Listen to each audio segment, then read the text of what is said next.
So here we start with the sum. It says implement the following using 8:1 multiplexer. अभी देखो input देखोगे तो 0 से 15 तक है, मतलब टोटल 16 इनपुट्स है. तो एक्चुअली ओरिजिनली इट इज 16:1, लेकिन हमें 8:1 मल्टीप्लेक्सर्स यूज करना है दो, और उसको 16:1 मल्ट्स की तरह हमें वर्क करवाना है. सो उसके लिए थोड़ा सा अरेंजमेंट्स लगता है. So what do we do is, given function has 4 variables A B C D, ये यहाँ पे दिया हुआ है. min terms where required output should be 1, where output should be 1 are this. यानी ये सारे जो min terms है जो मेंशन किए हैं वो ब्लॉक में आउटपुट हमेशा 1 होना चाहिए. इसका मतलब यही होता है कि ये जो नंबर्स यहाँ पे दिया है वो सारे सिलेक्ट होने चाहिए, उनके आउटपुट्स हमेशा 1 होने चाहिए.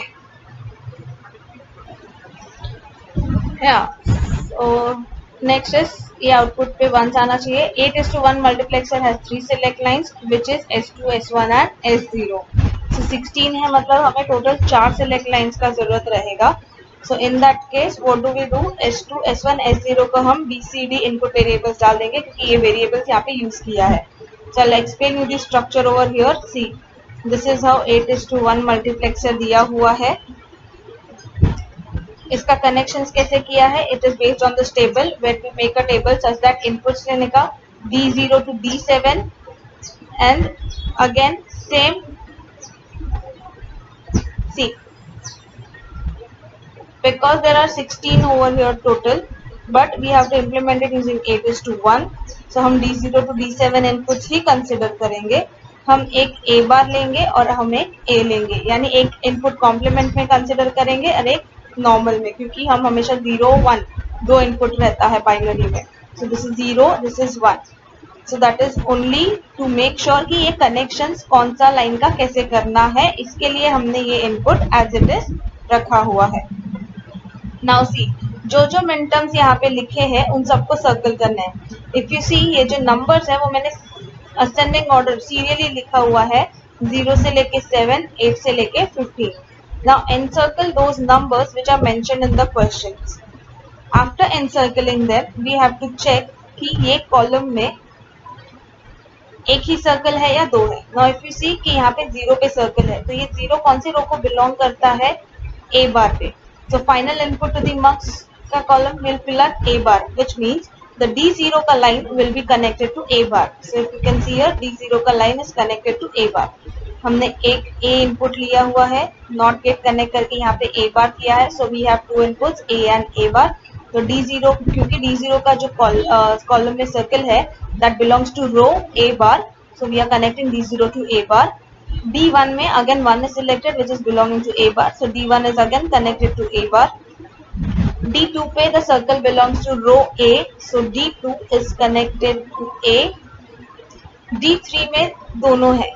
अभी देखो पहले वाले कॉलम्स में या तो A बार पे सर्कल था या फिर A पे सर्कल था. अभी ऐसे कॉलम्स है जहाँ पे A एंड A बार दोनों पे सर्कल है. इन दैट केस हम उस कॉलम के नीचे डाल देंगे 1, which means they are connected to logic 1, that is VCC. तो जहां जिस कॉलम में दोनों पे कनेक्शन दोनों पे सर्कल है वहां पे हम सिंपली 1 लिखेंगे, और जहां पे दोनों सर्कल नहीं है वहां पे हम 0 लिखेंगे. मतलब ये लॉजिक 1 यानी VCC पे कनेक्ट होगा, ये लॉजिक 0 यानी ग्राउंड पे कनेक्ट होगा. So if you see, D3 वाला जो इनपुट है that is connected to logic 1. D4 वाला इनपुट है वो 0 है, यानी इसको ग्राउंड पे कनेक्ट किया है. अगेन 5 में दोनों सर्कल है, मतलब वो 1 हो जाएगा. सो D5 is again connected to logic 1. D6 is having row A, so D6 is connected to row A, and D7 दोनों circle है तो 1, so D7 is again connected to logic 1.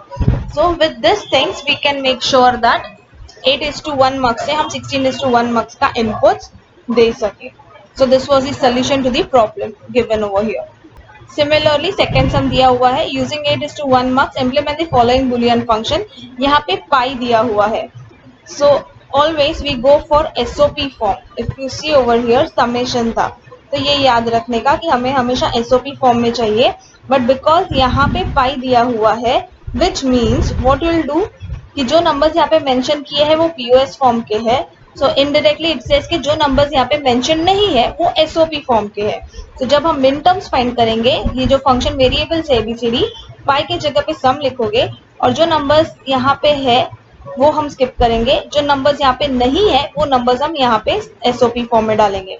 So which is 0, 2, 4, 6, 7, 8, 10, 14 and 15।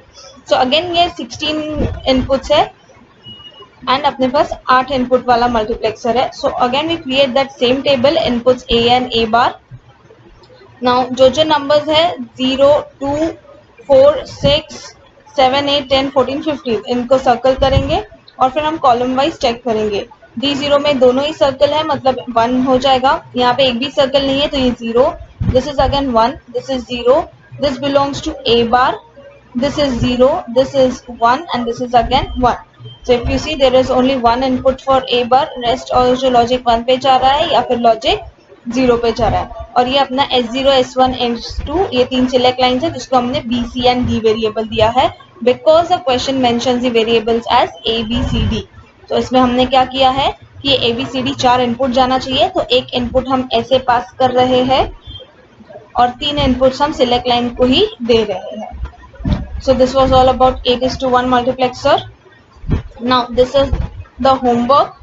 32:1 multiplexer explain करना है using 8:1 marks. तो ये solve होना चाहिए। See, implement the following expression using 4:1 marks. अभी same 14 inputs तक है यानी 16 inputs है लेकिन हमें multiplexer 4:1 use करना है। So table तो हम 8 का ही बनाएंगे क्योंकि हमने पिछली बार देखा था कि 4:1 marks हम कैसे बनाते हैं using 8:1 marks। तो कनेक्शंस वही है, S0, S1 को हमने कंबाइन किया है, उसको C और D नाम दिया है। एनेबल सिग्नल जो पिछले बार वहाँ पे S2 था वही हमने यहाँ पे B कर दिया है and rest follows the table. कौन सा लॉजिक 0 पे है, कौन सा लॉजिक 1 पे है, कौन सा A बार पे है एंड कौन सा A पे है। So don't go by the construction, just go by the steps and still if any doubts please let me know in that. So that was all about multiplexer. जितना आप practice करोगे sums उतना clear होते जाएगा। I am again telling that this diagram is totally what we saw before. जैसे question था कि 4:1 marks use करके 8:1 मार्क्स इम्प्लीमेंट करो, तो ये उसी का डायग्राम है। जस्ट दैट की कनेक्शंस कैसा होना चाहिए वो हमने इस टेबल से लिया हुआ है। So it is not difficult और confusing at all, just follow the steps for the sums and you will get it correct.